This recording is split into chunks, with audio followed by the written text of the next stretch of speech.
Bonsoir tout le monde. Good evening, everyone. My name is Nyya Flores Toussaint. I'm a 2019 graduate of Union Theological Seminary, and I am your host for this evening. Tonight's conversation first and foremost honors the gede, as November in the Haitian Vodou tradition is Fête Gede. Fête Gede honors the Lua, who are the spirits of death. Mama Lola, a voodoo priestess who once lived in Brooklyn, once described Papa Gede as a cemetery man. She reminded us that though Papa Gede lives in the cemetery, it does not mean he's a bad man. She said he's a very good man. He loves children a lot. He loves women a lot. He loves everybody. He loves to help people. And when people are sick, all of this sickness, it's his job to help. Papa Gede helped Mama Lola heal many people during her life. The Gede's proximity to healing, death, and laughter remind us in this season the ways we must find balance between joy and death, tricks and sickness. Karen McCarthy Brown called balancing Gede's art form. It is my prayer that in this time of disease, loss, death, we may look to the Gede for balance while we continue in health, providence, and life. We invite the Gede into this place that we may trick our political, social, economic, medical, and spiritual dilemmas from being life or death to being situations where we confidently embrace life and death. For Toussaint, which is today, All Saints Day, and for Dia de los Muertos, for Fête Gede, we utilize the breath within us to honor those souls who now move without breath. And thus we welcome you to the Character Assassination of Haiti, a conversation with Dr. Nathalie, Frédéric, Pierre, Dr. Mamaira Duje Prosper, and Dr. Kyrah, Malika Daniels. This conversation is personal to all Haitians. We are a people who have been teased as children for coming from Hades. We are a people who have fallen victim to the vicious lies that inspire missionaries to fill planes wearing t-shirts claiming that God told them to save us, even though they are petrified of us. We are a people who have been told by the exploitative empires that embargoes, indemnities, and stolen reserves and humanitarian theft is what we deserve for having the audacity to believe that we could be free and sovereign Black people. Because of our audacity to hope and our success in manifesting that hope, we are the people said to be in bed with Satan himself. While the United States has assassinated the character of God, while the United States has assassinated the character of the God it claims has divinely blessed it, it has also assassinated Haiti and its people by creating a false truth that Haiti is cursed by God. Tonight is the night that we put the United States on trial for its offenses against Haiti. I'm thankful to our sponsors, Union Theological Seminary, the Haitian Studies Association, and Incultured Company. I'm eternally grateful to Dr. Samuel Cruz, Associate Professor of Religion and Society here at Union Theological Seminary, for moderating this conversation. I am also thankful for him for his support as a Black Puerto Rican and possibly a Black Puerto Rican of Haitian descent, but we're still figuring that out, for his support of the Haitian people. If you do not know, Dr. Cruz is currently hosting a fundraiser for our partners in Haiti. There will be a link in the chat if you would like to donate. Our goal is to raise $5,000 tonight, at least, from Dominicans, Puerto Ricans, and other allies to support folks who have been devastated by the recent earthquakes and different natural disasters. These are grassroots organizers, I should say. And so we trust that this money will be used in the ways that the Haitian people desire for it to be used. And we will also, you will hear more about the fundraising efforts throughout the night. But at this time, I would like to turn it over to Dr. Cruz for some opening remarks. And so let me introduce Dr. Cruz to you for those who may not know who he is. Reverend Dr. Samuel Cruz is an associate professor of religion and society at Union Theological Seminary and pastor of Trinity Lutheran Church in Sunset Park, Brooklyn. Over the last 15 years, Dr. Cruz has been conducting ethnographic research on urban and Caribbean Latinx religion, focusing predominantly on Pentecostalism and African-based Caribbean or Latinx religions, as well as comparative analyses of Latinx religion and Euro-American religious traditions. Thank you, Dr. Cruz. Welcome to everybody, and thank you, Nyya, for hosting and moderating this panel with me this evening. I'm extremely excited to be a part of this panel. It's like a dream come true because for years I have noticed and witnessed how our beautiful Haitian sisters and brothers have been maligned and their great religious tradition of Vodou. And as to begin this panel this evening, I was thinking that I was reflecting upon the fact that there's a lot of discussion of cancel culture in our society here in the United States. And really what it is that right-wing ideologues, especially white men, are upset because their ideas about what our society should look like and be like is being, according to them, canceled out. And what's really happening is that other voices are coming to the forefront. I also seen so-called white liberal men and women talk about cancel culture because I feel that perhaps they're losing their power in the society thanks to a lot of young people who are pushing back. And I was thinking that the United States, the reality is that the United States and Europe have been canceling cultures for centuries with their imperialist hegemonic ideas. They have continuously tried to cancel the Haitian people and its culture and its religion, Vodou. You know, in fact, Christianity is perhaps the biggest canceling of religion culture in the world. So I am excited that tonight we're going to push back on US imperialism and its hegemonic ideas, which try to cancel out all other cultures of our world. And in this case, we're discussing the Haitian people and its nation, its culture, and its religion, Vodou.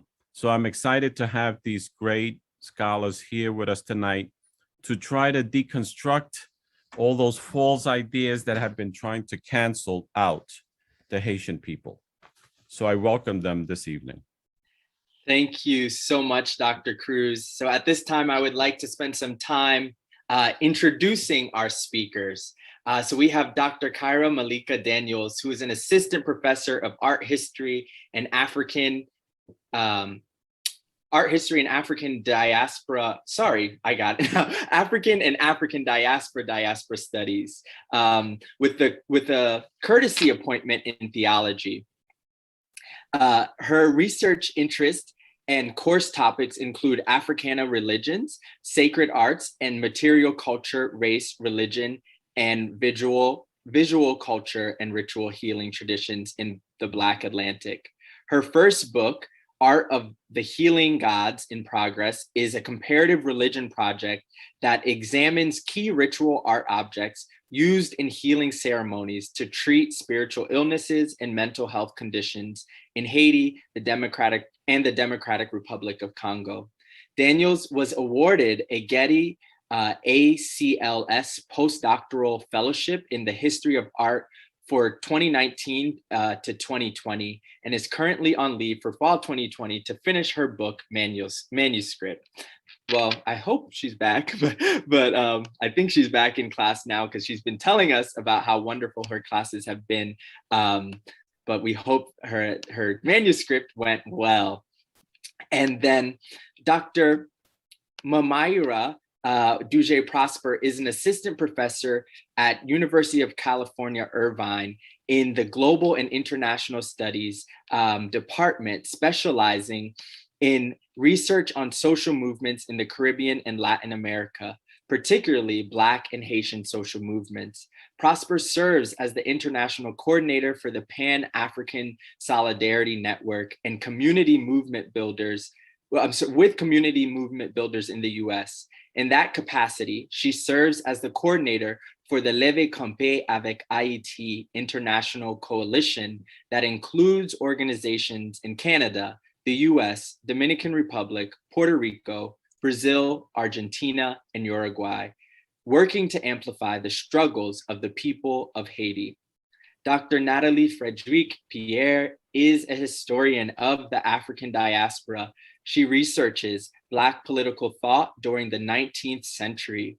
Her dissertation examines the creolization of Western political thought in Haiti after its revolutionary independence. She earned her doctorate in history from NYU, has a BA in history and English from Howard University, and graduated from the public schools in Brooklyn, New York. In addition to her scholarship, Dr. Pierre served as a chairwoman of the Flamboyant Haitian Literacy Project, an immigrant education advocacy organization that partners with migrant Haitian teens who need support navigating New York City public schools. She is now an assistant professor at Howard University. And so thank you all for being here. And before we jump into our conversation, we would like to show everyone who's with us what we are talking about and how Haiti's character has been assassinated. So we're going to show a clip, a short clip. And if you would like to, begin to chat in the chats, we welcome you to use the chat features at this time. Please pose any questions that you have for the speakers. We will have a short time of Q&A at the end. And so we'll be able to field some of those questions to our speakers. But we welcome you and we say thank you for being here. So at this time, you will hear a short clip. You will see and hear a short clip, and then we will jump right into our conversation. The Protestant evangelical understanding is that the spirits of voodoo are demons. Then their authority comes from Satan. There is good and there is evil. There is right and there is wrong. And they emanate from the spiritual entities that are God and Satan. Satan wants to kill, steal, and destroy humans. And you think that voodoo has allowed Satan in to take hold of this nation? Haiti's a little unique in that the nation was given to Satan. It's kind of the opposite what happened with the American slaves. The American slaves somehow got the religion of the slave masters, but they got it right. So what they were doing, meeting in secret and stuff like that, singing and praying and worshiping the Lord and calling upon Him, when their release came, it was a blessing. But that wasn't the case with Haiti. They turned to the Loa and said, basically, we give our nation to you if you will deliver us from the French. Is that what victory in this spiritual battle for the soul of Haiti looks like? That's how it starts. It can't start any other way. And so... How does it end? It ends with the economy of a nation going up, with things that people thought could never happen, happening. God's waiting for the unity, repentance, humility, love of the Christians in this nation to invite Him to come and take over. Prends tout Haïti, bon Dieu. Prends tout Haïti, Jésus. Prends tout Haïti, Saint-Esprit, pour nous qu'aweyu rêver avec une transformation tout pays en net. Pat, this is a calamity of cataclysmic proportions. I'm sure it's the worst thing that's happened since the tsunami, and it's just it's a mess, Pat. Well, if all those buildings are down, I understand more are fallen than are standing. It may be a blessing in disguise. There might be a massive rebuilding of that country. Is that possible? Well, I don't know. I would think that that would be a pretty optimistic attitude. Christy, something happened a long time ago in Haiti, and people might not want to talk about it. They were under the heel of the French, you know, Napoleon III and whatever. And they got together and swore a pact to the devil. They said, we will serve you if you'll get us free from the French. It's a true story. And so the devil said, okay, it's a deal. And they kicked the French out. You know, the Haitians revolted and got themselves free.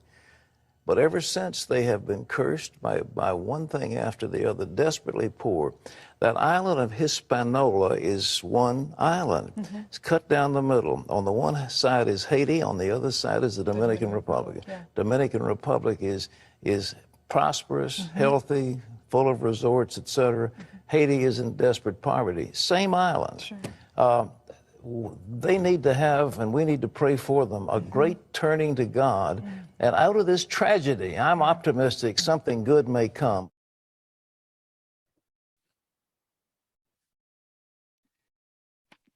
So I know that is a lot for folks, but I am going to let us dive right in. I'm going to welcome up our speakers, Dr. Pierre, Dr. Daniels, Dr. Duje Prosper, and I turn it over to you, Dr. Cruz. Well, my first question is for all the panelists. After watching those disgusting videos, in your respective domains of history, international studies, anthropology, religion, and Black studies, what is the significance of the Bwa Kayiman ceremony, and how is it contextualized in your fields of study? Dr. Daniels, if you like to go first. Sure. Allow me to first dire tout le monde bonsoir and to thank you for the gracious invitation. This is really a dream panel for me to be engaged with two of my beloved sister colleagues. So I want to thank you for the invitation. I also want to note that I'm joining everyone this evening from Watertown, Massachusetts. This is the original land, and the original stewards of this land are Nonantum peoples and Massachusetts peoples. We give honor to their colonial experiences of history and their contemporary realities. And because n'a toujours fêté loyaux, I have a little babancourt that we are going to drop for les ancêtres, parce que nous pas qu'à faire aucun bail sans yo. Donc nous dit tout loyaux merci, nous dit bonsoir tout loyaux, tout mystérieux, merci en pile pour toute bénédiction par nous là avec nous. Continuez par nous lumière pour continuer avec chemin là, pour continuer avec le clan. Aïe bobo. Bwa Kayiman. There's so much to say, and I'm really eager to hear my fellow colleagues, Dr. Duje Prosper and Dr. Pierre, share their insights, because in the field of religion where I'm trained, this is considered to be a spiritual birthplace, if you will, of the founding republic that would come to be known as Haiti. So August 14th, 1791, an assembly was formed. Maroon peoples who had formerly been enslaved, but who conducted autonomous societies in the colony of Saint-Domingue, gathered together along with some freed people of colors to plan, conspire, and to envision a new future, to envision what might be possible if liberty was obtained through force. And the understanding in a religious studies field is that a ceremony took place. What I find to be so fascinating is that usually the term that is used here is a Vodou ceremony was conducted. But in fact, it's more complicated than this, because we know that two of the political leaders and perhaps also religious leaders of this gathering were Dati Boukman and Cécile Fatima. Dati Boukman had come from the island now known as Jamaica, and he was possibly called Boukman because he may have been a Muslim, man of the book, Boukman, which means, which makes a great deal of sense, because in fact, many of the uprisings of enslaved peoples in the African diaspora were led by Muslims. This is the case in Brazil in the 1500s.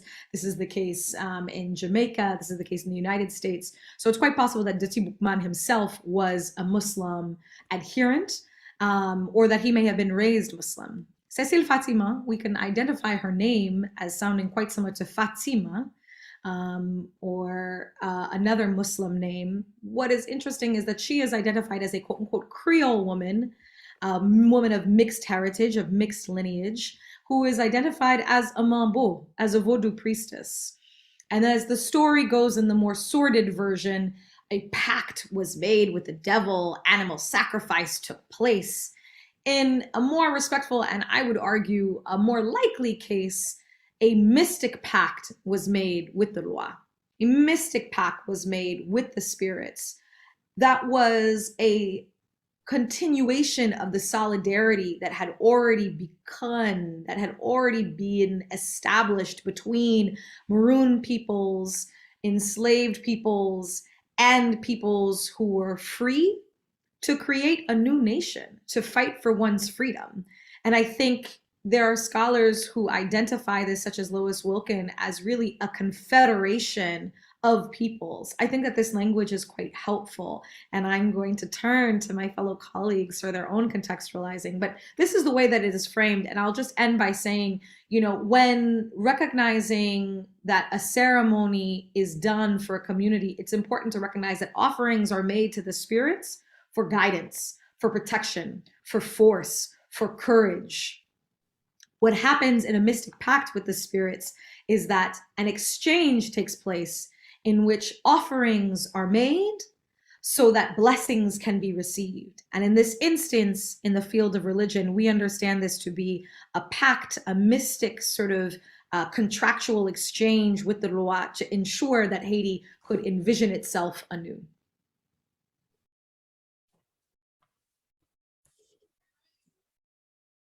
Dr. Prosper, would you like to? I think I would cede to Dr. Pierre. I think she's going to give us some of the historical context of the Bwa Kayiman that I hope to connect to the 2010 earthquake and present. Mm-hmm. Thank you, Dr. Doja Prosper. Good evening, everyone.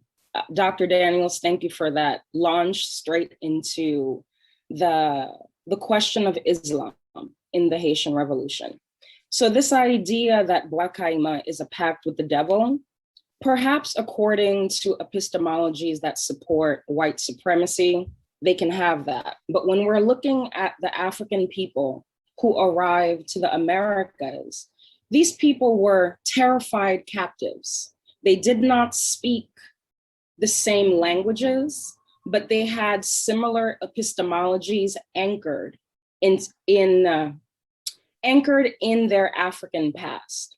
So to this point that Dr. Daniels brings up about Cécile Fatima and Boukman Dati most likely being Muslim or the children of Muslim Africans, we need to think about this ceremony in ways that will help us understand the connection between religion and politics across the African diaspora. And forgive me, I use the word religion and spirituality interchangeably. Dr. Daniels and I talk about this all the time, but for me as a historian, they're interchangeable in many ways. So let's talk about this. So you have two Africans who obviously have networks in their community in order to call people on a work night to come meet to talk about something. So Cécile Fatima and Boukman Dati are both respected leaders, whether that is a spiritual leader, whether that is a political leader. They have that sort of clout to generate the audience necessary. So we also need to remember that the majority of Haitians were born in Africa. So they're coming to this meeting.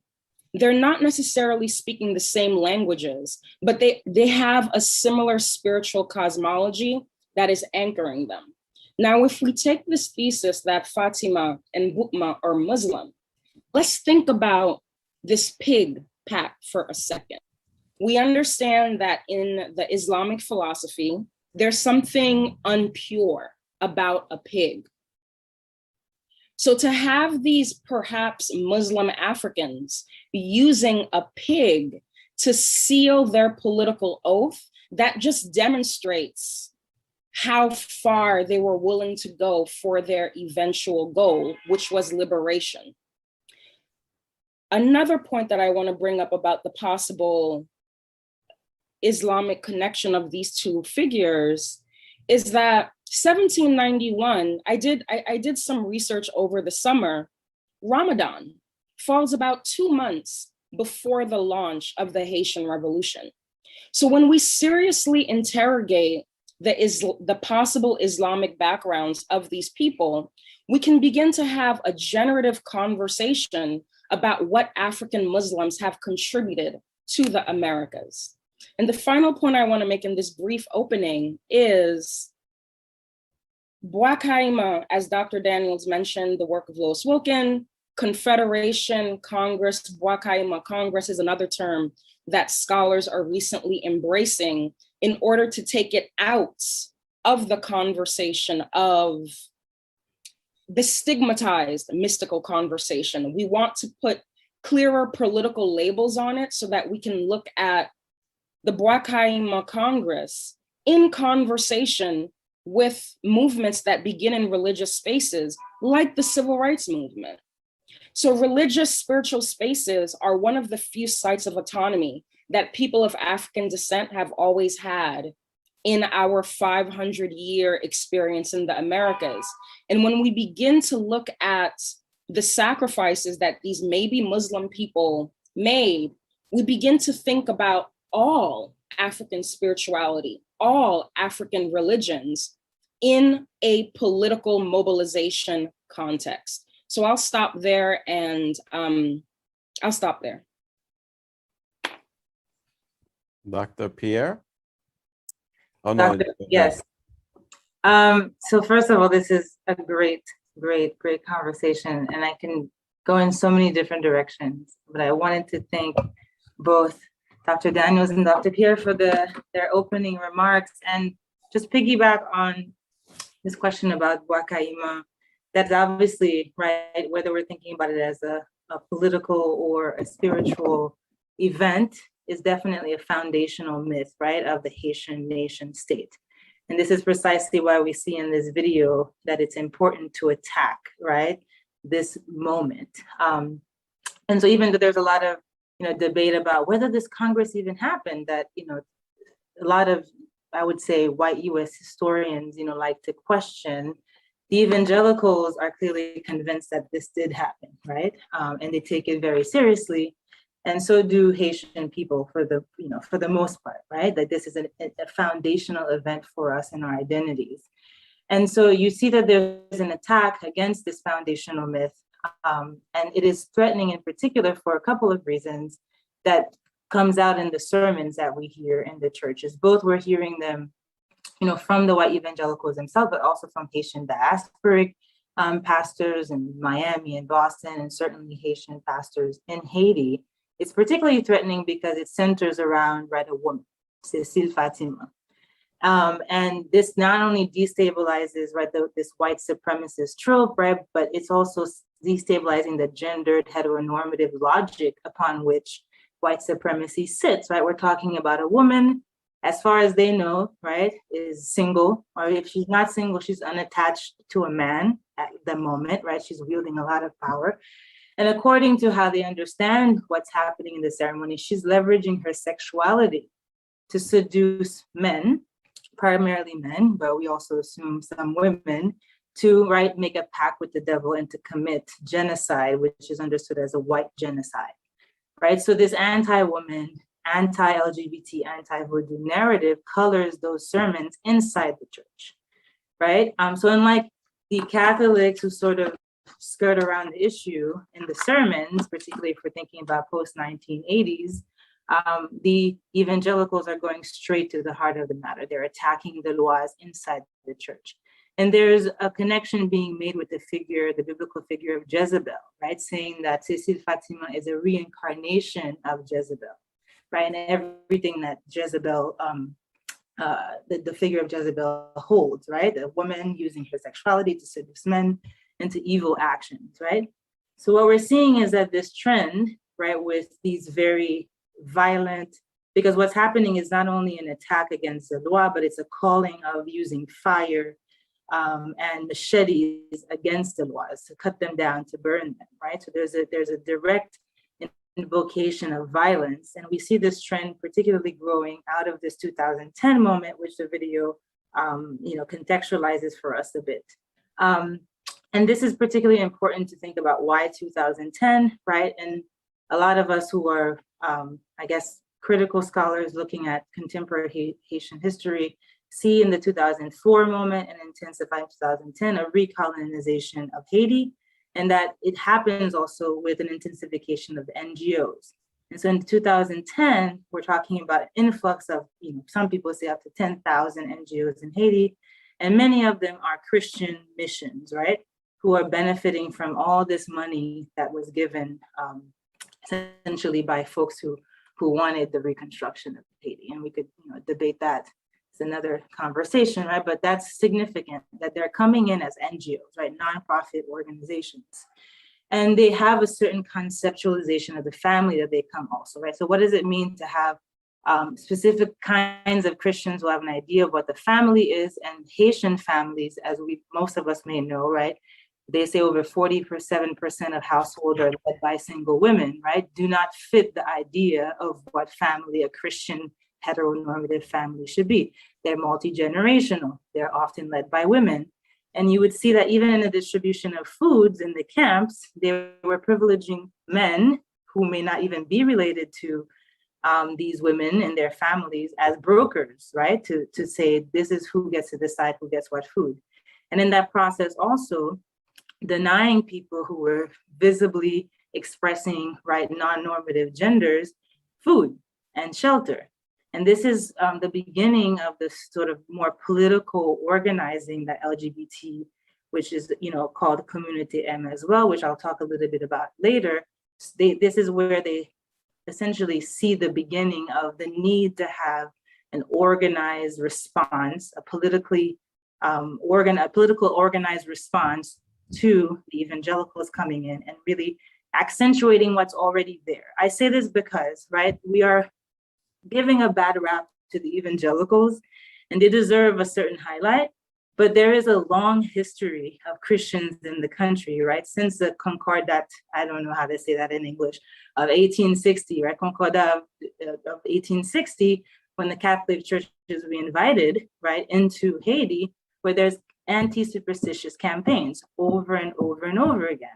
So I think we should also remember that there's a larger context for which they're able to even come and make this much inroad into Haiti. And what we see, and there's a lot of work produced about that there needs to be somewhat of a compliant state who also has that same vision or a similar vision of civilizing these unruly Blacks, right? And Christianity understood as this thing, right? This tool that is going to civilize these African Haitians, right? So I think even if we want to put an accent on the evangelicals, we can't forget the long history of Christians at large in the country. But what I want to say that is different or seems different about this moment is that inside the churches, there's a direct attack, right, against the law, which is not necessarily something that we see inside the churches in the sermons of the Catholics. But at least recent research is showing that, right, the Catholics sort of are shy away from directly naming the laws. The evangelicals are talking about Ezuli, they're talking about Ogun in the middle of their church sermons. And the new thing is also an attack against LGBTI people, the community M, right? In ways that, because this category of being that didn't exist in the way that it does today and named the way that it is today, they were not a direct focus, right? So I think those are the things that are new, but what is similar is that there has to be a kind of state, which is the state that we find in Haiti, that's going to allow this kind of NGO missionary work to take place, right? And to be able to spread into the space. So I'll end there. I see Dr. Pierre, you had put some kind of a hand up. Yes, my apologies. I just wanted to jump in on this long history. Excuse me, Brooklyn is being Brooklyn, and I must mute it for a second. Hold.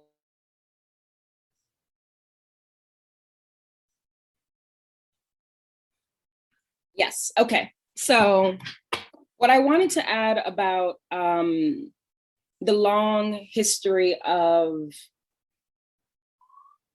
Christianity penalizing racialized bodies. So when we're thinking about, when we're thinking about the launch of the British colonial enterprise in the Americas, when we're looking at those primary sources, you have these people who are coming from a Protestant Christian tradition, and they are recruiting working poor white men, and I'm using white men very loosely because whiteness is a concept that emerges along with colonization. So you have these working poor white men who are being told, we are going to colonize the Americas in order to rescue the natives from this evil Catholic Pope. So the hand of empire is always wedded with certain aspects of the Christian philosophy. So I'm not talking about the Ethiopian Christian tradition, which becomes part of how African people liberate themselves through Christianity. But when you have this logic in the Protestant tradition of we're coming to rescue you from some sort of inherent evil, Haiti, the political meeting that happens at Bwa Kayiman, it simply fills in the slot that was once occupied by we're coming to save the indigenous American. So what's happening with Black people, African people, as it relates to Christianity, pacts with Satan, we see the same discourse centuries prior to the Haitian Revolution. So I just want to throw that out there as Dr. Doge Prosper was talking, because the Africans who are coming into Haiti at the end of the 18th century, these people have been ravaged by war long before they got here. So these are people who have experienced fighting. There was a war of jihad in the late 18th century. So these people are very clear about different spiritual traditions. So when they're hearing this language of being punished, it's in many ways, it's old news, but at that political Congress, they're trying to highlight the common denominator that connects them in order to make this oath. So I just wanted to throw that into the conversation. You know, as I hear you speak, it makes me think of how the US imperialist enterprise has always been associated with religion, in this case, American Christianity. And right before the invasion of Puerto Rico in 1898, the military met with the 7 mainline denominations in the United States so that they could soften up the people in Puerto Rico and quote unquote Christianize them and make them good American citizens. So it's hard to detach religion and politics. And especially in the case of Haiti, it seems to me like Vodou has been used to scare people about the Haitian people. And as you speak, I'm thinking that, well, I've always told my students that it seems to be the most maligned tradition of the African-based traditions, to the point that very few people, sometimes even practitioners, would say, I practice Vodou. It's almost easier to say Lukumi tradition. And I always tell my students how powerful discourses are, because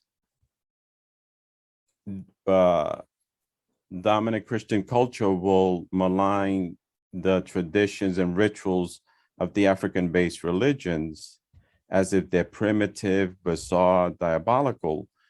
but they could go in the millions and eat the body of a dead man and drink the blood, and that's considered primitive or bizarre. You could say, to run for president, I was at mass yesterday eating the body of Jesus who died 2,000 years ago and drinking his blood. But if you say I was at a Vodou ritual ceremony last night, that's the end of your campaign. And there's no logic to it, but it works to oppress people. I don't know if you have an answer for this, but why do you think that Vodou has been maligned almost more than any other religious tradition? I don't understand it, and I asked the question sincerely. I mean, I guess intellectually I understand it to some extent, but I don't understand it. I don't know if I'm making sense. Anyone want to take a crack at that? You're making tremendous sense, Dr. Cruz, and I'm so grateful to you for bringing up this incredibly important parallel in Christianity of consuming the body of Christ, imbibing the blood of Christ as a cannibalistic religious act. That's not framed as such. That's not framed as such in the West because this is considered to be a dominant religious tradition.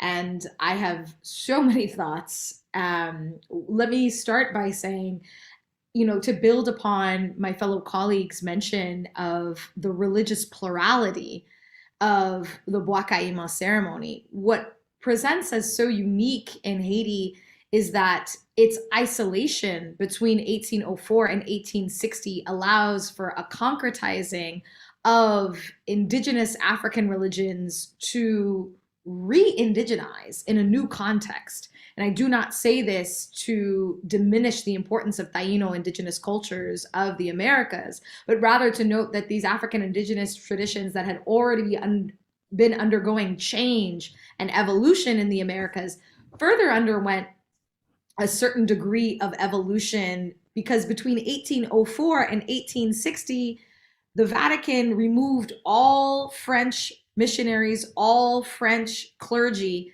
that had been in Haiti that were not killed during the revolution and who had not fled during the revolution. Haiti is placed under an embargo between 1804 and 1860. And so what's fascinating is who steps up to take the roles as Catholic priests, but Africans. As Dr. Pierre mentioned, the vast majority of peoples who were fighting during the Revolutionary War and who were of Black descent were from the continent themselves. And possibly as many as 60 to 70% of enslaved Africans who fought during the Revolutionary War were coming from Central Africa, from the kingdoms of Congo, from Ndongo, from Cabinda. What does this mean? We have to contextualize the fact that Haitians were building upon Africanized Catholicisms that had existed on the continent before arrival. So in 1491, King Nzinga Nku converts to Catholicism. He has two sons who battle over the kingdom in Central Africa. The Catholic son wins the battle. King Afonso converts the kingdom of Congo to Catholicism. And you have really an institutionalizing of this blend of African Catholicism with indigenous religious traditions, right? And so between 1804 and 1860, if the people who are predominantly Catholic are African and have been blending on the African continent, their version of Catholicism, in which Jesus was Black and Mary was Black and God was Black and Congo was actually, the site of Jerusalem in Mbanza, Congo, then you have a profound experience by which Haitians are further Africanizing the Catholicism that has been introduced to them in the continental context for Congolese peoples and who are being introduced to an African Catholicism in the Americas. Vodou also takes root during this time. And I'm so glad that Dr. Duguay-Prospero mentioned the anti-superstition campaigns. We have to understand that the anti-superstition campaigns were enacted not simply by foreign powers in the Catholic Church, but also by Haitian state members themselves. There were Haitian political leaders who felt very strongly that participating in Haitian Vodou would be a way of remaining primitive, of being tied to an uncivilized past, and that to advance society, to advance oneself, and to really build a nation that would be successful, one would have to become Catholic, right, and leave behind all African traditions. So that was my backstory. I'll try to wrap up my comment here because I think it's such an important question regarding why has Haiti been so maligned. I think there are a lot of different reasons for this, but I think that Haiti represents the most African in the Americas, right? We know that actually Brazil received far more enslaved Africans than any other region. 5 million of the 12 to 15 million enslaved Africans who were brought to the Americas were taken to Brazil, right? A measly 500,000, though devastating in actuality, but numerically speaking, only 500,000 enslaved peoples were brought to the United States. So think about that gap and disparity, right? But Haiti, because it gains its independence from the French, because Napoleon is whooped so badly that he sells the Louisiana Territory to the United States, right? Because Haiti has taken on the role of really a martyr in some ways, but the martyr who survives is not a martyr, Haiti becomes the most African. And I think that this is a prime example of Afrophobia in demonizing Haitian Vodou. This is a prime example of the irrational fear of Africa, of Africanness. It is a prime example of anti-Blackness. And finally, and this is where I draw from the work of fellow scholars Daniel Boaz and Rachel Cantave, who conduct research on Candomblé in Brazil. This is what Candomblé devotees refer to as religious racism, right? Meaning that you're not simply talking about racism and anti-Blackness, and you're not simply talking about religious prejudice against Vodou. You're speaking about a prejudice that is rooted in racism. People are afraid of Vodou and demonize Vodou because of its Blackness, and specifically because of its Africanness. So I'll stop there. Thank you very much. Dr. Duje Prosper, how do we understand matters of religious plurality in Haiti when people are involved in more than one tradition?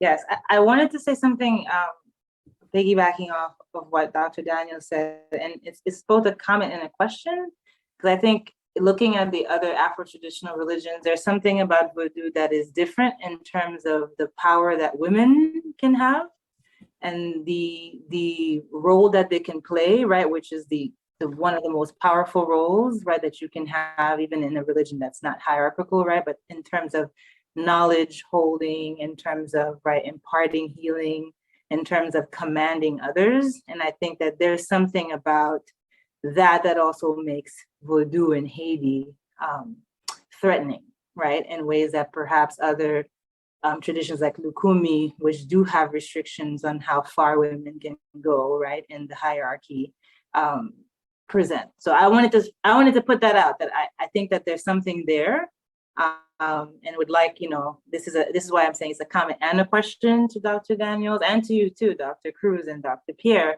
right, about this sort of challenge to heteronormativity that Vodou proposes and pushes and centers in ways that the other African-based traditions don't always, right? It's always more silence.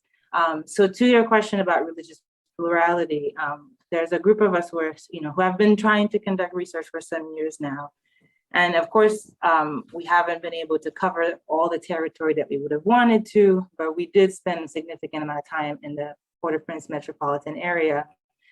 And there's also other work by other scholars, for example, on the celestial armies, right, which is really this blend between Protestantism and Vodou, and we could talk about that a little later. But in the neighborhood of Bel Air, which is in Port-au-Prince, what we've been able to find is actually what you're saying, what I think Dr. Daniels is pointing to, right? That people are able to live in the interstices of, right, Christianity and Vodou.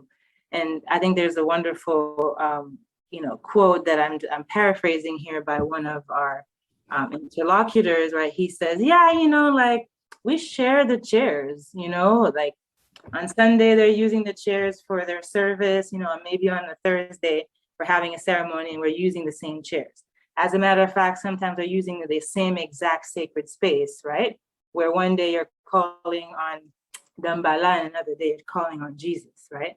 So that, and it's not true of all neighborhoods, right? But in this particular, and all true of all communities that we've been able to visit. And there's something about the fact that where there aren't these white Protestants who are coming in and proselytizing directly, there is more of a marriage between the two, or more of a, if you want, a tolerance, and even a sliding, right? So into one and the other. One guy says, yeah, you know, she's a born again Christian next week, but you know, you'll catch her next month.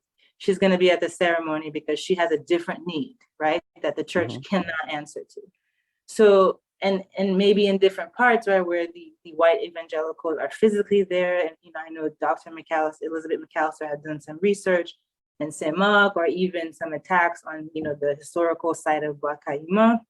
Wherever the white evangelicals are physically present, there seems to be a little bit more of a clash, right? But when they are removed from the situation, I think people are in their communities and they're in the same families sharing the space, right? So I think this is what, at least this particular neighborhood and some of the other metropolitan area neighborhoods of Port-au-Prince neighborhoods has shown us so far, is that people are living in this plurality. And it's also, again, connected to the way that people have experienced Catholicism, not new, right? That people have always come in and out, have always married them. And there's not a contradiction necessarily between the two. And I think that's important to lift up. So I'll stop there, but I think there's something about, you know, I would like for us to tease out this little question about, you know, the challenge to heteronormativity that Vodou poses, and why, for example, the Communauté M in Haiti, and I want to say the Communauté M is the equivalent of how we use LGBTI in the United States. So M, each M, ma sisi, ma divine, mix, ma commun, mon compère, they all start with M's. So this is why they've been regrouped under Communauté M, and they essentially follow the LGBT acronym that we use here. But you know, oftentimes LGBT people, Communauté M people, find that they can be open and feel safe and practice and be leaders within Vodou spaces, right? It's not true in all Vodou spaces. I think that, you know, we have to be careful about not overgeneralizing. And there are many people in the Communauté M who are like, I don't do Vodou, I'm a Protestant, you know, I'm a fervent Catholic. And, you know, often find, you know, that they've been rejected from their congregation and, you know, may choose to abandon or to hide their particular sexual identities. But right, I think that that's the power that Vodou has, is to be able to create an open space that challenges certain heteronormative, you know, logics that I think some other African traditional, African-based traditions do not. And then this is, you know, my challenge, my comment, but my question too, that I'm putting out there. I think, as I reflect, I think two things. In terms of religious plurality, or what we Latinx religious scholars call multiple religious affiliations, I think it's important to mention that there's this new movement in the United States about interreligious dialogue, but African religions are left out, are not part of the dialogue, and they're missing out and perhaps learning how to really do multiple religious affiliations at the same time, when we've been doing it for hundreds of years, and there must be a knack to it. Secondly, when you speak of the sexuality, I tell my students all the time, and in fact, today I was saying that spirit religions are much more egalitarian and break down the hierarchies that exist.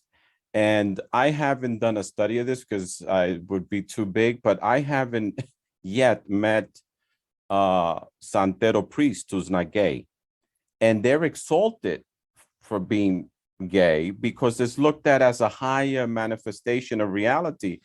And it's interesting to me because these Black religions are much more open to diversity of sexuality and fluidity. And we're always called hyper homophobic, Black and Latino people. And I wonder if that's just, I believe it's just a way to denigrate our culture because there's no real evidence of that. Probably there's evidence to the contrary. but our religious traditions are much more open to trans people and to the LGBT community. In fact, I think many people believe that if you are gay or bisexual or lesbian, you're at a higher spiritual plane. It's not looked down upon and condemned. It's considered something valuable. So I think this panel is exciting because there's so much to learn from our people that dominant curriculums and discourses in this country don't take advantage of. And it's because like Dr. Daniel said earlier, it's religious racism. It's theological racism that's going on. Could you speak a little bit more about the Communauté M? Just a little more about that. Sure. I think at the beginning when I was talking about this moment when you have all the NGOs really being part of the recolonization of Haiti in 2010, or the intensification of this recolonization process, there's also something else that's happening, right? So the homo nationalist agenda, right, of the UN apparatus of the US is also operating and coming to, describe Haiti as a place, that is very homophobic, right, where LGBTI people are being targeted for violence. And it's not to say that that's not true, but it's that it's, again, this is a sort of the flip side of what the evangelicals are doing, right, is saying that this is a particularly dangerous place, right, for LGBTI people, as if in the United States it's a very safe place. And so that's being used to, again, disqualify Haiti as not civilized, right? So the evangelicals are doing it to say that Haiti is not civilized because it has, right, people who are not heterosexual. And then you have this homo nationalist agenda through the UN apparatus saying that, right, it's extremely homophobic because the LGBTI people are dying, right, and are being killed and targeted. So there's truth to that, obviously, that they're being targeted. This is what I said earlier. But, in the middle of this contradiction, right, of empire, the Communauté M is also finding an opportunity to organize itself, right, into organizations. So, whatever the competing discourses are, right, they're going to benefit from some funding to be able to put together organizations that are, and there's a lot of research that has been done on it, and that, the Working Group on Sexualities and Haitian Studies, which I'm part, where, we're still doing that work, showing that, the funds are being used first and foremost also to provide, right, shelter and to provide a direct response to folks who, right, because LGBT folks are a part of the larger population that is impoverished, right, and are experiencing, all kinds of discrimination. So certainly there's an emphasis to give them, right, the services that they're lacking in terms of healthcare, right, because again, this is a place where they're discriminated, or even offering some kind of, this is a call being made now, right, vocational skills, because again, universities and other places of learning are discriminating against them, specifically, right, when they're expressing their gender in non-normative ways. So there's a back and forth, right, an interchanging of LGBTQ and Communauté M, and there's a particular organization, Courage, and the leader has now, he was murdered. There's a new leader, but this original leader, right, or part of what he was pushing for, Charles Jeudi, was indigenizing this concept, right, to say that this is not some kind of foreign import, right, because this is what we were hearing a lot from members of the state. That in 2016, there was an attempt by the Senate, the men of God in the Senate, to bring about a law that would strike down the possibility of same-sex marriage. Because again, the idea is that any LGBTQ agenda must be reduced to same-sex marriage, right? As opposed to the actual needs of the Communauté M in Haiti, right, is to generally what the larger population is asking for, right? And maybe not in so many words, but a retreat of the neoliberal agenda. But anyway, essentially what we see is that the Communauté M begins to organize politically, right? They end up registering their organizations with the ministry, with the state, so they're recognized officially to function in the space. And they do a lot of work inside the communities, inside the school, even with the police, right, to sensibilize people to the existence of LGBTQ people and how to respond to them when, for example, they report, right, acts of violence against them.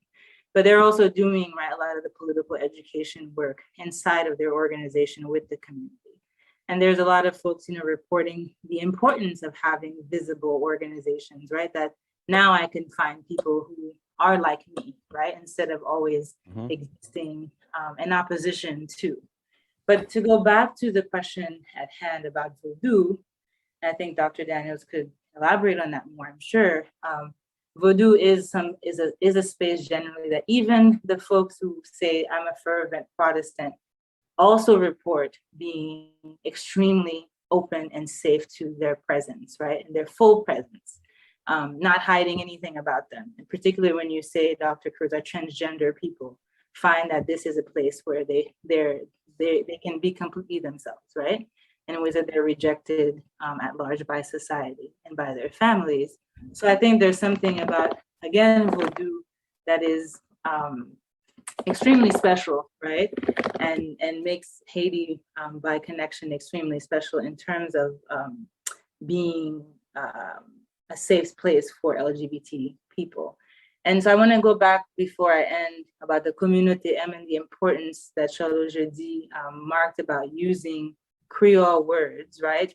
Words in Haitian Creole to denote sexual identity and sexual categories.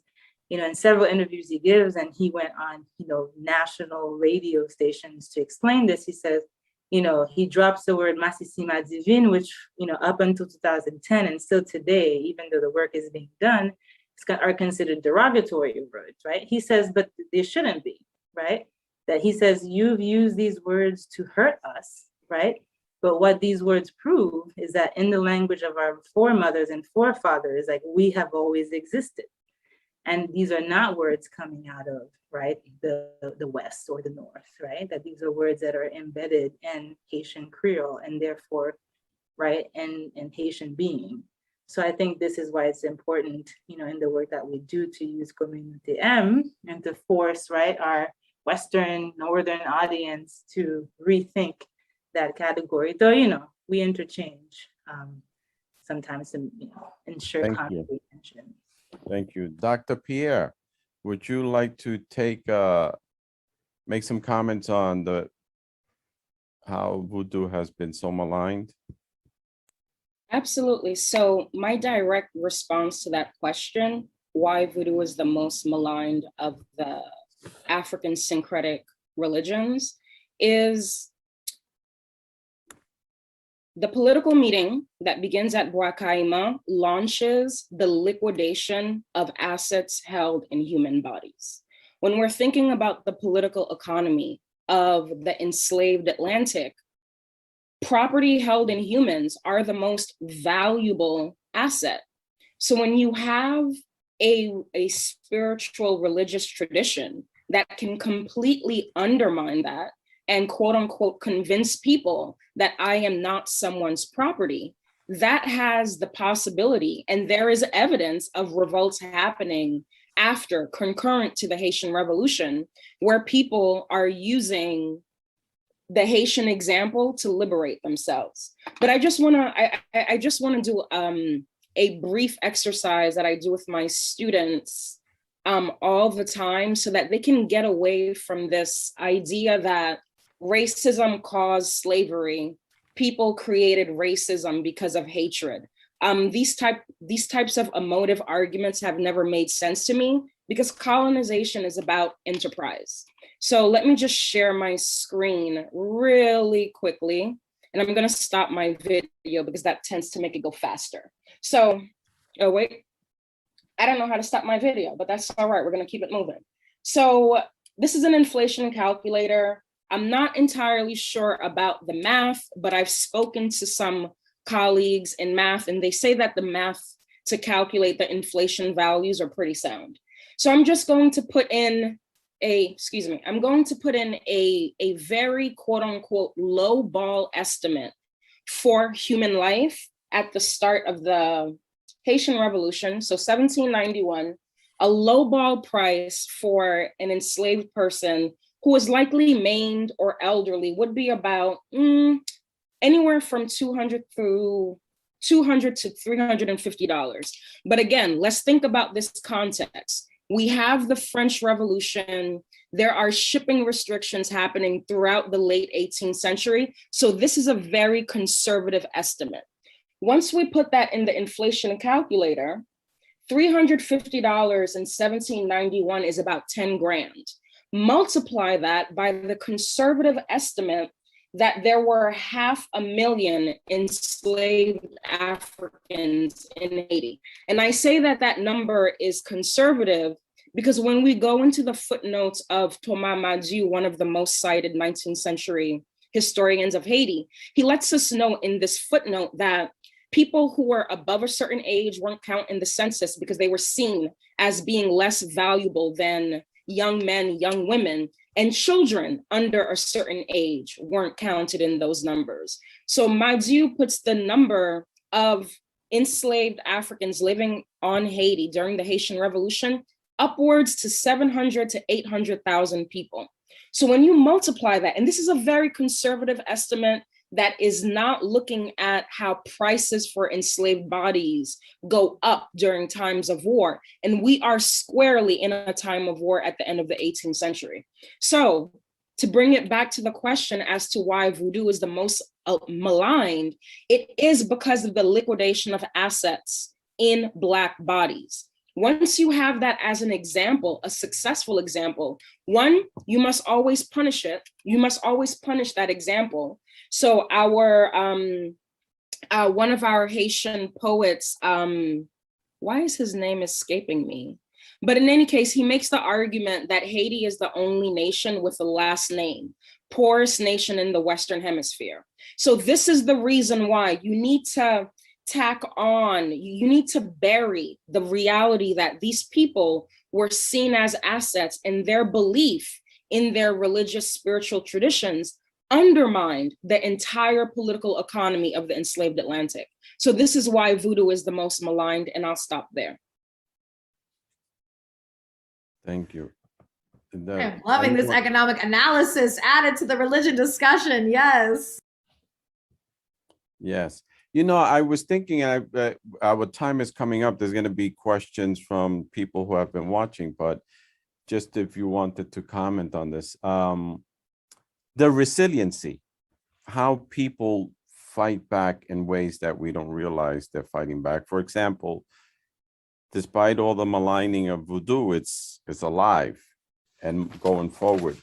And I was thinking of these evangelicals that are going to Haiti and throughout the world lately, how they are assuming that the evangelicalism that they're bringing to Haiti and other parts of the world is pure, and it's going to stay pure. But people, I think people are going to use it to some extent to practice their own traditions. You could find this in throughout the Caribbean, that people, well, we just said multiple religious affiliations, they won't be able to necessarily, they do damage, but not completely. People are resourceful and will fight back. I know I published a book called Mask Africanisms, Puerto Rican Pentecostalism. And a lot of ethnographers go interview Spiritists and Pentecostals and they can't tell the difference. So people have co-opted and taken in what they, their roots, their African roots are not that easily extinguished, despite all the forces and strong forces that come towards us. But how have you seen the resiliency of the Haitian people when it comes to their culture? Could anyone or all of you say something about the strength and the resiliency, the power? It's not all negative. There's negative forces from outside, but people continue to survive and maintain themselves. I'll try to respond to that question weaving it together with some things that Dr. Pierre and Dr. Dujé have indicated. So first of all, I want to say that I think it's really important that we recognize the stakes that are at place here in talking about Haiti is not a cursed nation, right? Mhm. My students, shout out to my students who are in my introductory classes, my students who are in my advanced seminars, I always say the same thing to them, which is that when you're talking about the demonization of these religious traditions, it's not as simple as, oh, well, this isn't a religion that's practiced by very many people, so it must not be that big of a deal.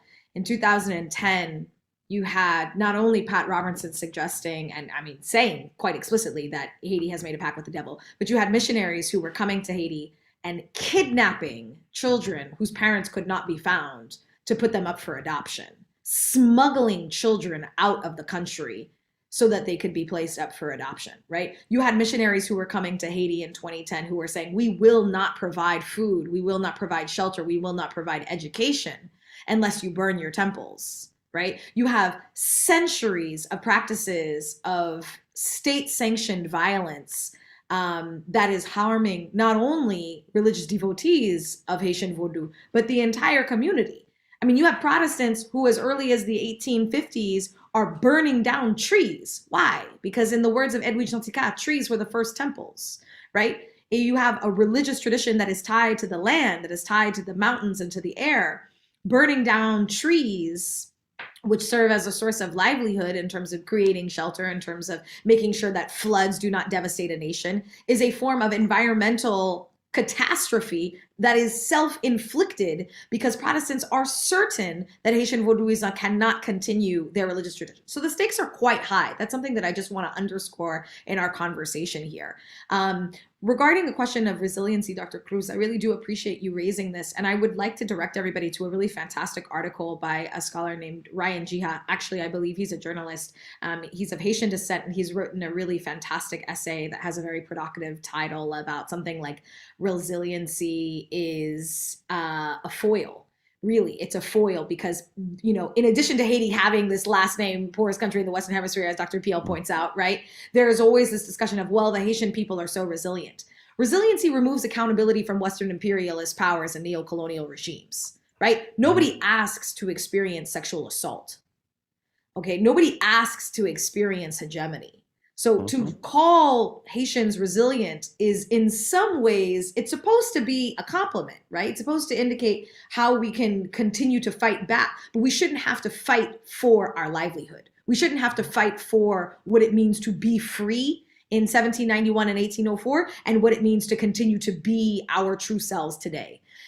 That said, I do think it's helpful to consider the ways that we continue to endure, that we can continue to persevere, and this notion of longevity. So Dr. Cruz, to answer your question, I'm gonna link it back to Dr. Dujé-Poisper's mention of the heteronormativity that is placed into question, if you will. So I'm going to actually end with that as a sort of reflection to leave time for my panelists. I'll say that, the term masisi itself, which refers to gay men, is possibly rooted to mamasisi, which comes from the term for devotees of Mamiwata in West Africa. Mamiwata is a spirit of the sea, of the ocean. And so it's possible that even this term of a devotee, because it was understood and still is today, when you identify yourself as a devotee of the religious tradition of Yoruba cultures, of Vodou cultures of West Africa, you identify yourself as a wife of the spirit, regardless of gender, regardless of sexuality, right? Ma divine, that sounds like my divine in French. This could be a hot take, but I'd be interested in, some etymological discussions of that. And so when you have spirits like Simbi who are gender fluid, when you have spirits like El Judi d'Antor who engage in relationships with both masculine divine energies and feminine divine energies, who are understood as the ones who make humans queer or gender fluid, how can you disrespect spirit by harming somebody who is queer, who is mix, who is makome, right? I think that is where you can see some of the really powerful lessons that Vodou has to teach the world. So I'll end there. Thank you. Dr. Dujé-Prosper. Yes, I was like wrapped up, Dr. Daniels. I was like hanging on, and then you dropped the mic. I wanted to say I'm glad that you brought up, this constant connection between Haiti and resilience. So I won't repeat that. But I will say, some of what we're seeing coming out in the research, and, this is, we'll see how it continues to evolve, is that there's certainly commodification of Vodou that's happening, right? That as people are looking for ways to survive in the colony, right, they are also understanding the power of being able to heal others or to do, right, certain readings in order to make some money, right? That being said, I think that there are powerful continuations, as Dr. Daniels is pointing out, that endure with Vodou culture in general, right? So I think this is when we stop thinking about it as a religion, but as a way of life. There's a way that, right, the Laku understanding that came, from the rural parts have endured even in the cities. And you see people sharing resources, right? They're living together and sharing food, but also I think what's powerful is the continuation of, right, conceptualizing the family as non-heteronormative, right, as being very plural, as being multi-generational, as being able to be led by women. I think those are the things that for me stand out about what Vodou continues to do, even in places like Port-au-Prince that are, considered more urban. And this communalism endures, right? And it has to, in order to respond to the deleterious effects of neoliberal capitalism in Haiti, right? That people have been abandoned by the state generally, right? They're not receiving any kind of support from the state. And this is part of this neoliberal agenda. And I'm sure, we can talk about it having, this is a historical logic anyway, in terms of how Haiti, the uses of Haiti, where people are finding ways to respond and to fill in for the state. That's not just, right, going to the NGOs, but really looking at themselves in their community. And so I think, like, if anything, that's in the ways that Vodou as a way of life endures in this space, even with all these epithets that we attach to Haiti, right, as a poorest nation, that this is how people are able to live everyday life, right? And this is not necessarily to romanticize it, right? I'm not in any way denying the hardships of people, or that somehow the state should not take on the role that it should have or that it claims to have. But I think this is something that's worth noting that continues to exist in the space. Thank you. Dr. Pierre? So much of what I feel about, much of what I think about resiliency, Dr. Daniels put it out there, but there's actually, I want to read a brief snippet from something I wrote about my experience in the earthquake. One of the compliments that I received often after the earthquake was, Nathalie, you're so resilient. Nathalie, you're keeping in the tradition of nous l'aide, mais nous là. This ethos of perpetual suffering as a sign of strength. So I just want to read just one brief paragraph and then that's it. But in short, resiliency is not a trope that I like to underscore, because our Haitian ancestors died so that we could live, so that we could thrive in some ways. So I'm just going to read now. So the title of this is Notes of a Haitian Daughter, written by me. From beneath the earth's surface, a thunderbolt lashed up to crack Port-au-Prince's shell. The roar of crumbling mountain merged with the shrieks of children, men and women. Here and there, the expression Sang de Jésus punctuated our collective death sentence. I sat on the balcony of the Hospice Saint-Joseph, a medical clinic doubling as a bed and breakfast, confused and silently wondering where this thunderous train would emerge. It took a wooden entertainment unit rushing across the linoleum floor for me to realize there were no trains in Haiti. Before the inevitable crash, I fell to my hands and knees into an embrace of chalky rubble. The dust invaded my lungs, blinded my eyes, and tinted my locks a grayish white.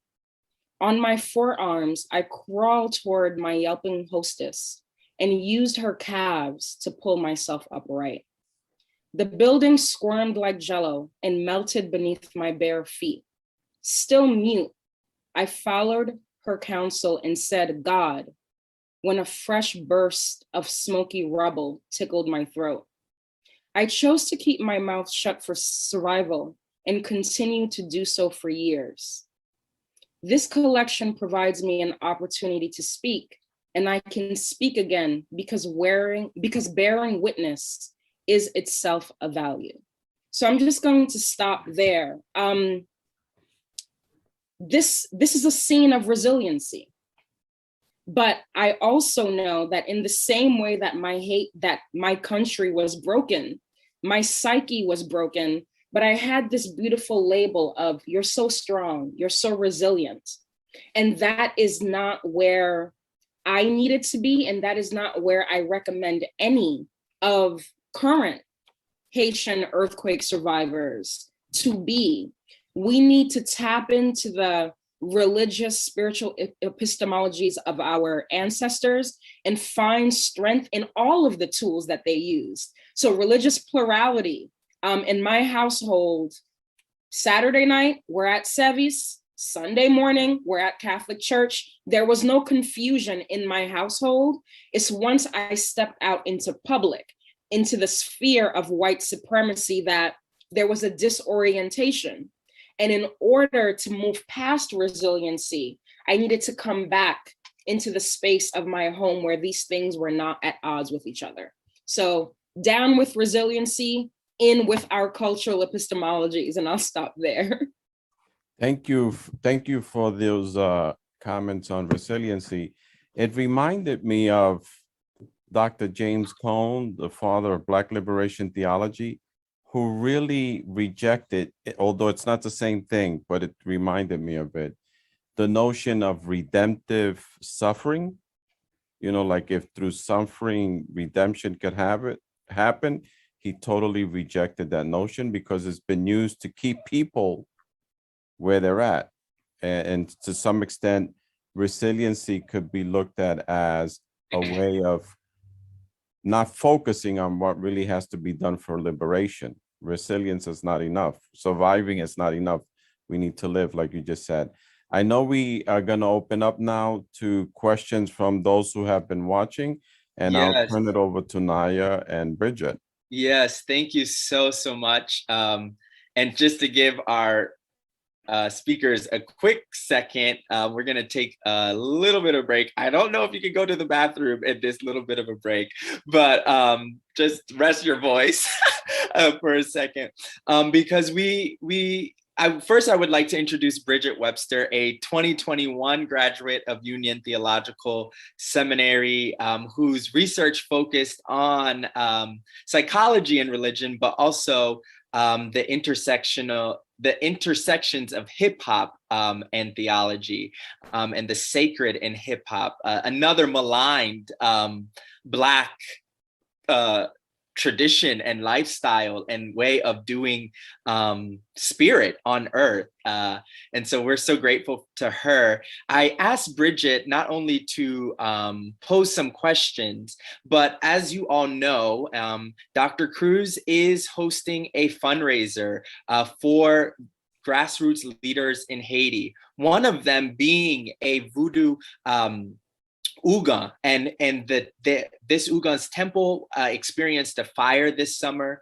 This Ougan, who his name is Jean-Daniel Lafontant, he also is going through some medical procedures, and so we are here to support him. He has been a great partner to us, writing many chapters and words for Dr. Cruz's forthcoming book on African religions in the Americas. And so we would like to support him, but also we will be supporting a community organizer who wrote a letter to us all from Jérémy. And on August 14th, anniversary of Bwa Kayiman this year, August 14th, 2021, there was an earthquake in Jérémie, which isn't anywhere near Bwa Kayiman, but is on the south side of Haiti. But our people experienced, not only trauma on top of their 2010 trauma, but a natural disaster. And we're knowing that the entire Caribbean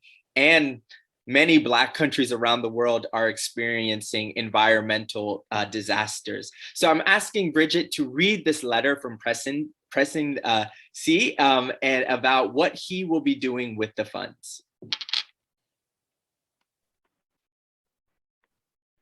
First of all, let me just start by saying a huge thank you to everyone who donated. Your donations will help a lot of families who are currently struggling after the earthquake that happened.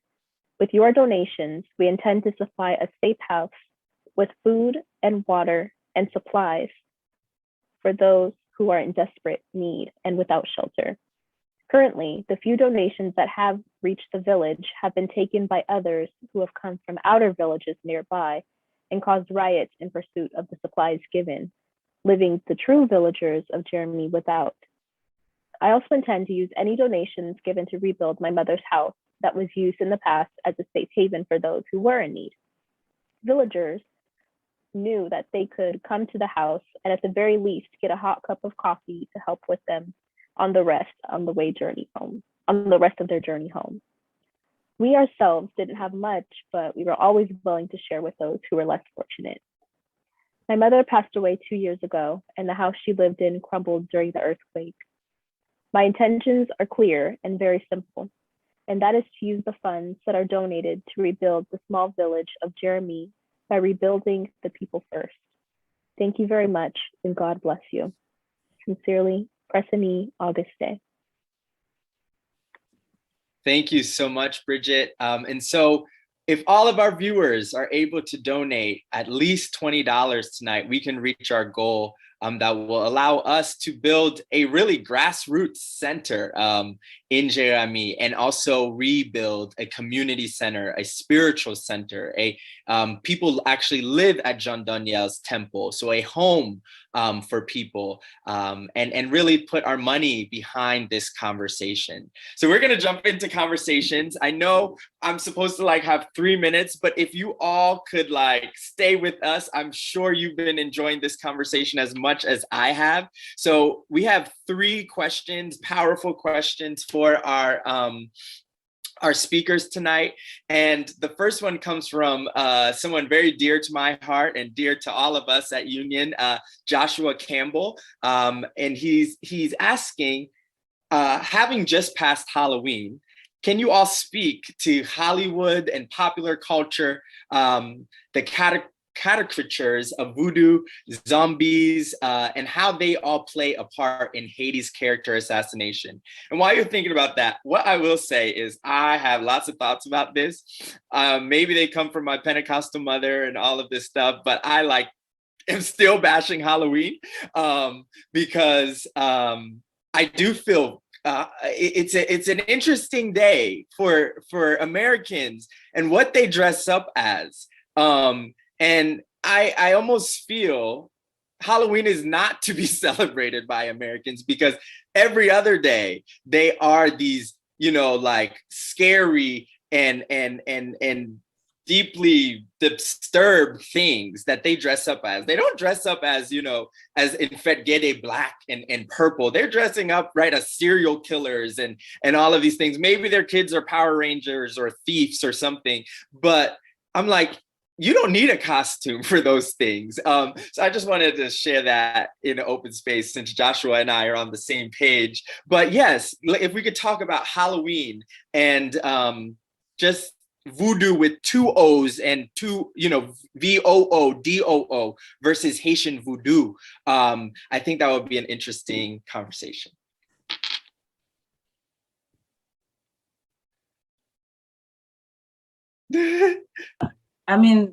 I'll just say this much, that first of all, I don't know that most US Americans are even aware of the roots of the zombie, right? And it's become like a global phenomenon, and Haiti's been extracted from it.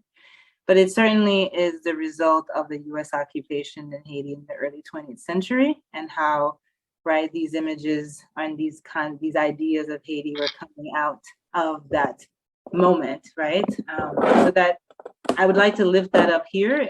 I don't have too much to say about, you know, the Hollywood using this, because again, I think most people don't realize this connection to Haiti unless, you know, you have studied Haiti. But it's coming out of that moment, right? When the US goes into Haiti, right? You have US Marines coming out of the US South, coming into Haiti, imposing Jim Crow, right? And having a certain, already a certain understanding of Black people, right? Based on their experiences in the US South, and then coming into Haiti and finding, right, as Kyrah, as Dr. Daniels pointed out, Dr. Daniels and I are good friends. So it's like really hard to keep calling her that. I'm like, Kyrah, you know?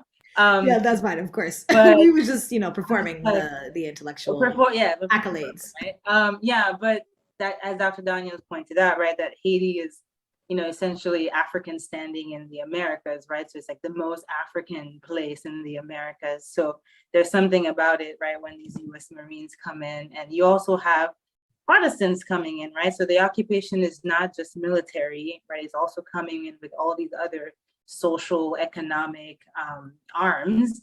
And so, you know, they're importing these images to sort of re-justify why they're even in Haiti, right? These unruly Blacks who are uncivilized and who worship the devil. And that's all part of essentially applauding themselves for having gone into the country to civilize the place. So I'll just say this about sort of the historical context of, you know, exporting the zombie figure to the US and how Hollywood takes that on. But I don't know if anybody wants to add on that. Or I'll hop in, and I'm so grateful, Dr. Duje-Pospel, that you're mentioning the military occupation. It's like the one time period of great importance that we didn't speak about in depth, and it's such an important time period because it's when white Americans are introduced to Haitian religious culture really in depth, right? And that's when they come back and write texts like Seabrook's Magic Island, create films like White Zombie. And there are, I mean, you know, really the zombie apocalypse continues to be a fascinating fixation, really, of the Western world. And I have a few different answers for this. I'm currently teaching a course called Vodou, Not Voodoo, Media Distortions and Lived Religion in Haiti. So I'm really shouting out all my students who might be watching.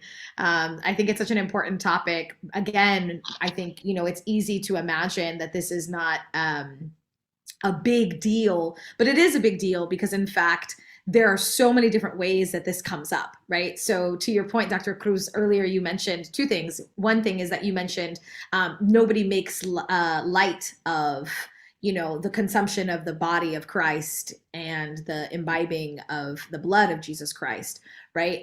My partner, my husband, has also mentioned that in thinking about the crucifix, no other religious tradition's symbol to serve as the representation of an entire religious community is the brutal massacre and crucifixion of a religious divine figure, right? And so even thinking about the crucifix, I can't think of something more gory, more bloody, more ghoulish, but that's not what is portrayed as troubling. That's not what is portrayed, you know, the voodoo doll, which doesn't really exist actually, right? The zombie is what is concerned. Zombies actually are a metaphor for thinking about slavery, right? They are a metaphor for thinking about slavery because it is a way of moving through the world without compensation, with a suppressed sense of consciousness, unable to respond, but still fighting, right? Still present. So there are all of these different ways that we can sort of contextualize these misrepresentations.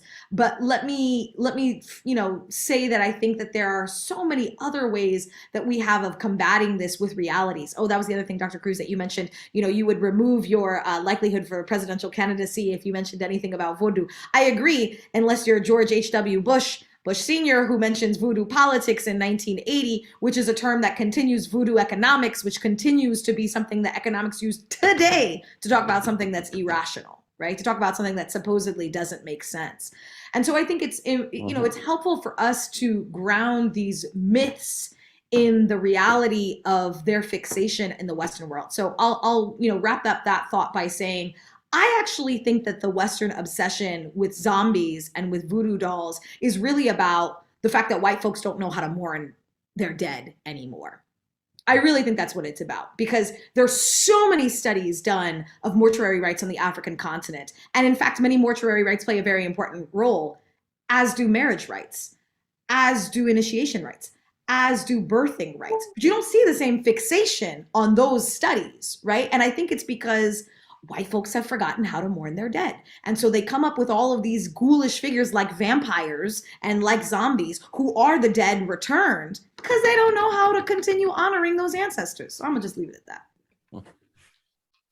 Go ahead, Bridget. Go ahead, Bridget.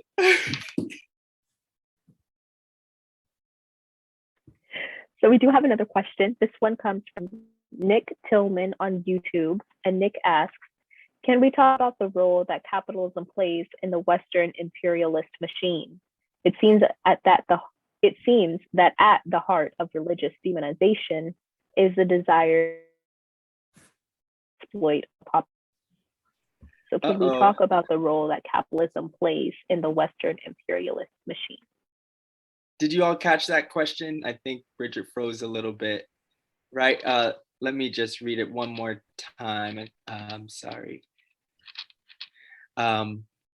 Yes, so from Nick Tillman on YouTube, can we talk about the role that capitalism plays in the Western imperialist machine? It seems that at the heart of religious demonization is the desire to economically exploit a population. Dr. Pierre? Yeah, I'll definitely start with that great question. So we're going to take it back to the end of the Crusades, end of the 15th century. You have 800 years of Muslim domination of Iberia. Iberia becomes Portugal and Spain. So they're finally able to push out their Muslim rulers after 800 years of domination. These societies are economically dilapidated, and there are state-financed discovery missions in order to find places to colonize, to recoup treasuries after this 800 years of exploitation under Muslim rulers. So this age of discovery that we were taught about in grade school is actually the launch of the colonial enterprise. So you have this discovery of India, which is actually the Americas, which is actually the name of an Italian man who never made it to the Americas. But these historical inaccuracies aside, what is quantifiable is you need a group of laborers that are not covered by any European social contract or duty to the humanity of these people. So racial capitalism, I think, is a more refined way to think about Nick Tillman's question. So you have a hierarchy of people, this idea that you can put people in hierarchies. It's beginning in Southern Europe. It travels across the Atlantic with the earliest colonial entrepreneurs. And this idea that there are some people who are reducible to mere economic units, the African becomes part of that. So whenever we're thinking about the growth of capitalism, I want us to begin thinking about it as racial capitalism, because without the massive enslavement of African bodies, all of the progressive benefits of democracy, of global capitalism could not exist. And it exists on the racialization of Black bodies. It goes hand in hand. So when we're talking about ideas of democracy, when we're talking about ideas of free market capitalism, we must always render visible the people who were racialized, who were commodified in order for this launch. So I'll stop there to give my colleagues some time with that question also. Actually, I think we're gonna jump to our last question just to respect everyone's time. And I wanna hear from all of you on this question. because it is my question. This conversation has been one that I really have always wanted to have. And what was like the tipping point, no longer waiting anymore to have this conversation, was with the assassin, something we haven't talked about. We have so many current events happening in Haiti. And so the one that we haven't talked about tonight yet is the assassination of President Jovenel Moïse. And so that happened early July. Correct me if I'm wrong, but it's been so much. It's been a very hectic summer. And one, I want to say he was not a perfect person, right? And sometimes when people die, we make them into martyrs. But just weeks before he was assassinated, he was assassinating people, or hiring people to assassinate people. And I want to just state that in this space. But after he died, there was something that started to go around, that Jovenel died because of Vodou, because of this relationship between Haiti and Vodou. And actually, I heard it from the diaspora, the Haitian diaspora, so those not on the island. And I think we're getting, we've probably been here, but we're getting to a point where we're seeing more expression from Haitians in the diaspora that are aligning with these white evangelical thoughts that we've been talking about. That Haiti is cursed, that Haiti has sold itself to the devil, and I will never go there because I'm a child of God. And I think that takes on a different role when you are in the Americas, when you are in this American theological mainland, than it is when you're in Bel Air, right? And you're an evangelical and you might be able to be warm to both traditions. So I would like for us to talk about, or talk to maybe, the diaspora in this last few moments, because I think we need to keep ourselves accountable. And so I'm just going to end there. I don't really have too much of a question, but whatever this raises for you and the diaspora, what do you have to say to us?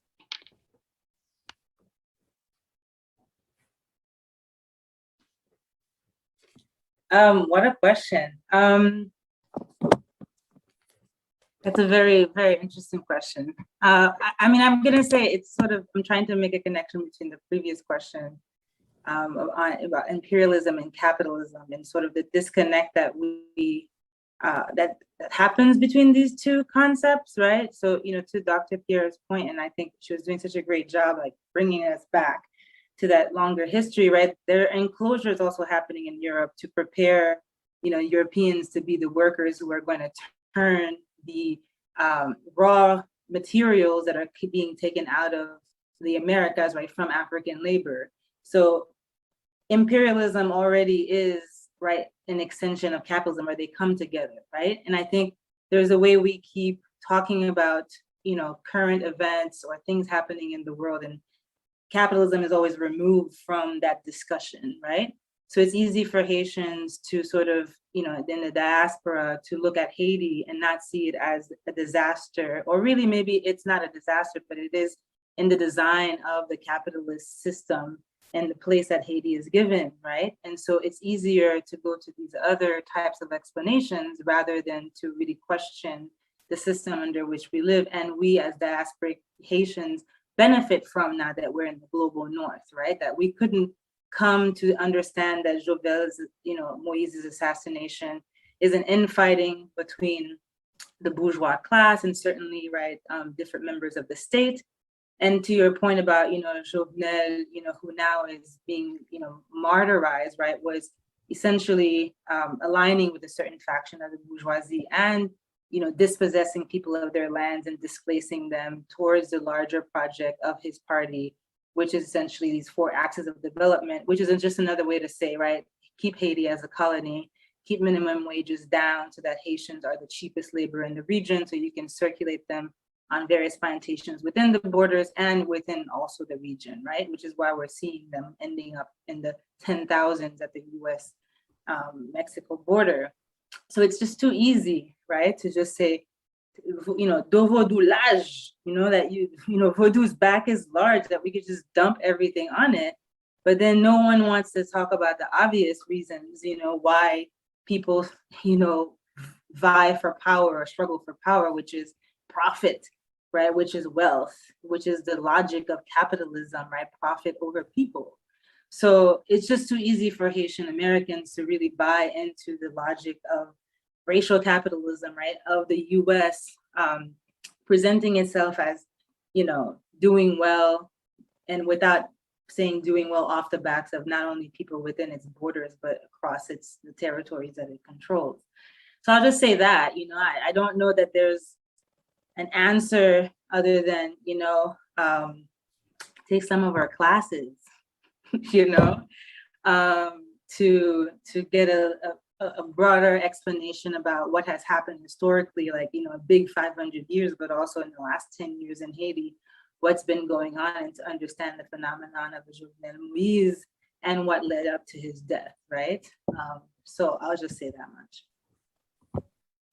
And I'll let Dr. Daniels close out on this question, so I'll just hop in. I just want to quote Malcolm X to the diasporic Haitians who have been misled. Who taught you to hate yourself? Who? One of the main arguments that I leverage to my Haitian American professional friends, one, your migration to the US with your upward mobility is a historical accident. So we could be the malheureux in Haiti right now. Depends on which US government was allowing immigrants into the country. So you need to always, one, remember that the representation of the Haitian American professional and our quote unquote rise, it is first and foremost a historical accident. Two, I actually learned this from Dr. Duge-Prosper, and that's where I'll end it. The language that we use to describe contemporary events in Haiti, we need to not make the same mistakes as observers from the early 19th century about the Haitian Revolution. So in the group chat, because you best believe there's a group chat amongst us, and Dr. Duge-Prosper offered up paramilitary as a way to understanding what the entire media is calling gang violence, et cetera, et cetera. And I thought that was a profound point, but unfortunately, Mamira, my texting skills suck. So I couldn't, but I was so on it because when you think about what's going on in relation to Moïse's assassination as a paramilitary conversation as opposed to gangs, you automatically see the political and economic stakes that these purported gang members have. In the early 19th century, when observers were looking at the behaviors of our revolutionary ancestors, they were convincing themselves that it was propaganda from white people that was being misconstrued by the captive Africans. These people have an understanding of freedom because most of them were not born here.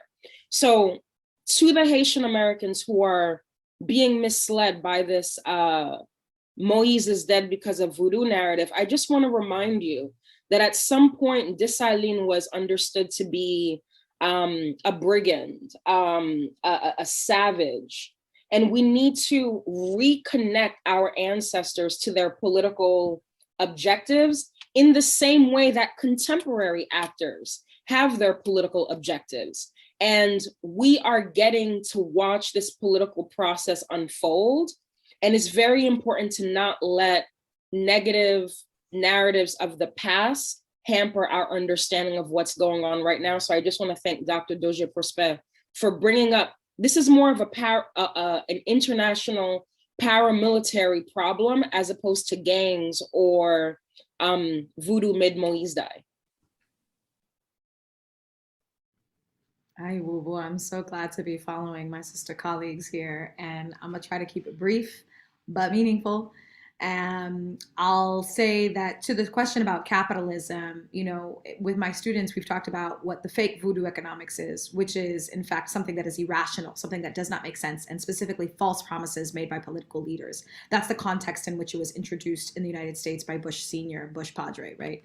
In the context of real voodoo economics, Cousin Zaka is a spirit of commerce. Well, no, he's a spirit of agriculture.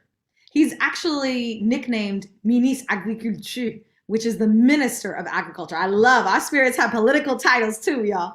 And his wife, Cousine, is a savvy businesswoman, a savvy merchant. She is a Madame Sarah, but she is also a, you know, the fierce guarder of the currency at home, which, as we know, is how a lot of Caribbean and African households operate, right?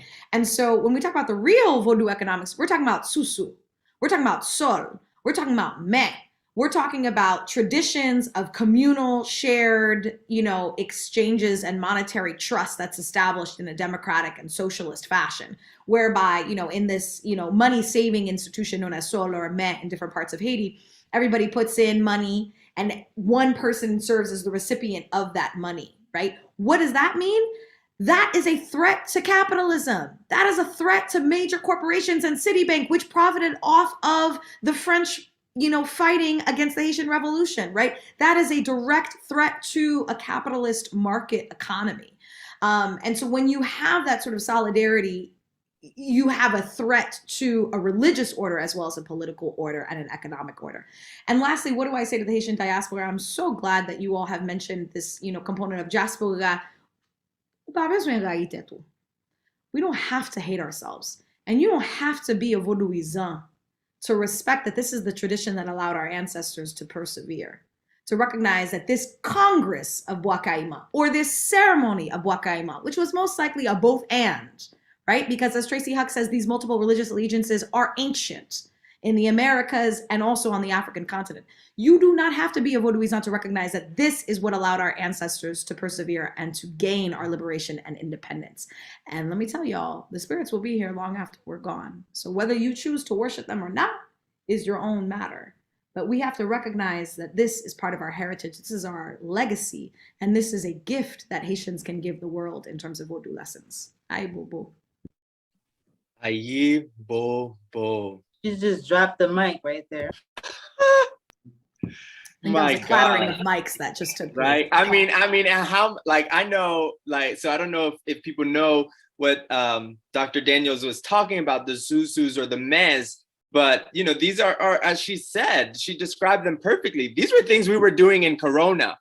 And everyone was like, should we be getting in on this mess? Should we be getting on this Zuzu?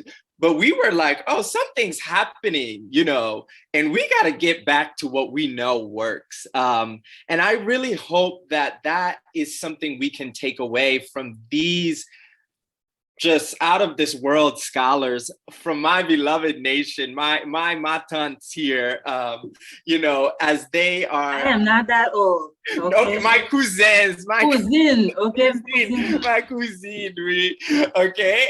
So, listen, but I'm following in my big cousin's footsteps, and I am just so thankful for them, and I hope that we can take away that our ancestors knew, and that we can go to things that work. That is something that is so common in Dr. Cruz's classes, that people may leave the Pentecostal church even, yet when they need something, when they need that prayer, when they need that breakthrough, they go right back to speaking in tongues, right? And so these are the traditions, you know, of our ancestors. And I hope that those that go back to speaking in tongues, shouting or praying all night can also find ways to at least honor, right? To at least give up the hate, to at least give up the fear of the traditions that have inspired even our Black Christian faith. And so I just thank you all for being here. Dr. Daniels, Dr. Pierre, Dr. Duje Prosper, I thank you so, so much for the knowledge that you have shared with us. Dr. Cruz, you know my love for you, and I just thank you for facilitating this conversation and supporting us I'm hoping that this is just part one of this Exactly. conversation, and that when we're able to be together in person after this hell of COVID, we could do a second part at Union Theological Seminary. Absolutely. We see so many people. I want to thank you all so much for this fantastic and fertile conversation.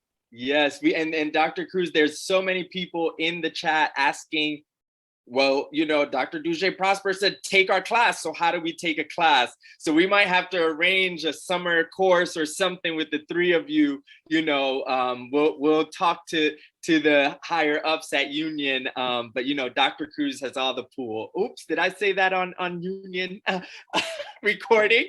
But also thank you to our students. I said Dr. Bridget Webster, soon to be Dr.